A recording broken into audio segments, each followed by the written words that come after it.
भगवान श्री कृष्ण आगे बोले, हे प्रिय, जब गुणवती को राक्षस द्वारा अपने पति एवं पिता के बारे में जानने का समाचार प्राप्त हुआ तो वह विलाप करने लगी, कहने लगी, हा नाथ, हा पिता, मुझको त्याग कर तुम कहाँ चले गए? मैं अकेली स्त्री तुम्हारे बिना अब क्या करूं?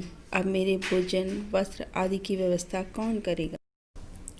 धर्मपूर्वक पालन पोषण कौन करेगा? मैं कुछ भी नहीं कर सकती। मुझ विधवा की कौन रक्षा करेगा? मैं कहाँ जाऊँ? मेरा पास तो अब कोई ठिकाना भी नहीं रहा। इस प्रकार विलाप करती हुई गुणवती चक्कर खाकर धरती पर गिर गई और बेहोश हो गई।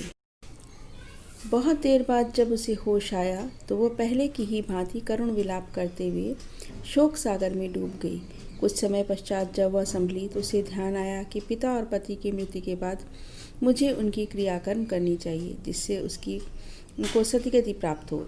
इसलिए उसने घर का सारा सामान बेच दिया और उससे प्राप्त धन से उसने अपने पिता एवं पति का श्राद्ध आदि कर्म किया।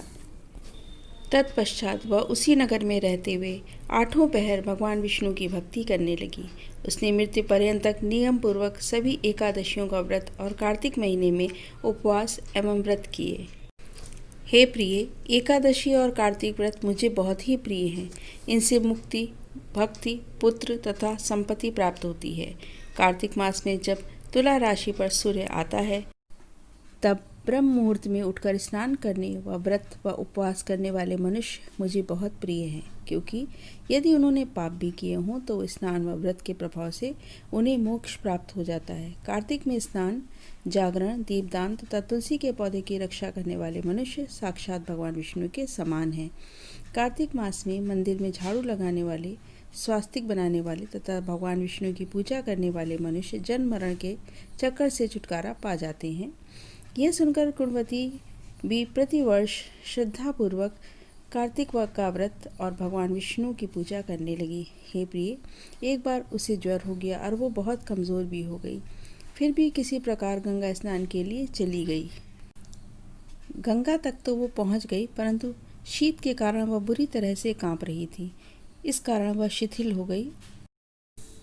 तब मेरे दूत उसे मेरे धाम में ले आए। तत्पश्चात ब्रह्मा आदि देवताओं की प्रार्थना पर जब मैंने कृष्ण का अवतार लिया तो मेरे गण भी मेरे साथ पृथ्वी पर आए, जो इस समय यादव हैं। तुम्हारे पिता पूर्व जन्म में देव शर्मा थे, इस समय सत्राजित हैं। पूर्व जन्म में चंद्र शर्मा जो तुम्हारा पति था वह डाकू है।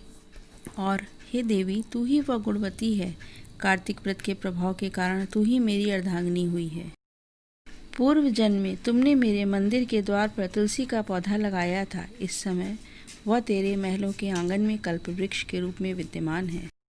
उस जन्म में जो तुमने दीपदान किया था, उसी कारण तुम्हारी देह इतनी सुंदर है और तुम्हारे घर में साक्षात लक्ष्मी का वास है।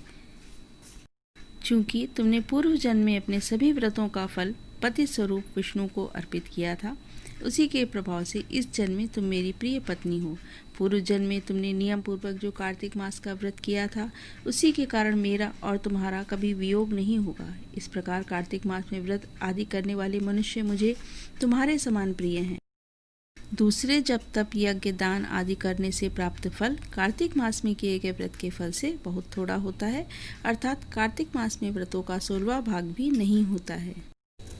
इस प्रकार सत्यभामा भगवान श्री कृष्ण के मुख से अपने पूर्व जन्म के पुण्य का प्रभाव सुनकर बहुत प्रसन्न हुई।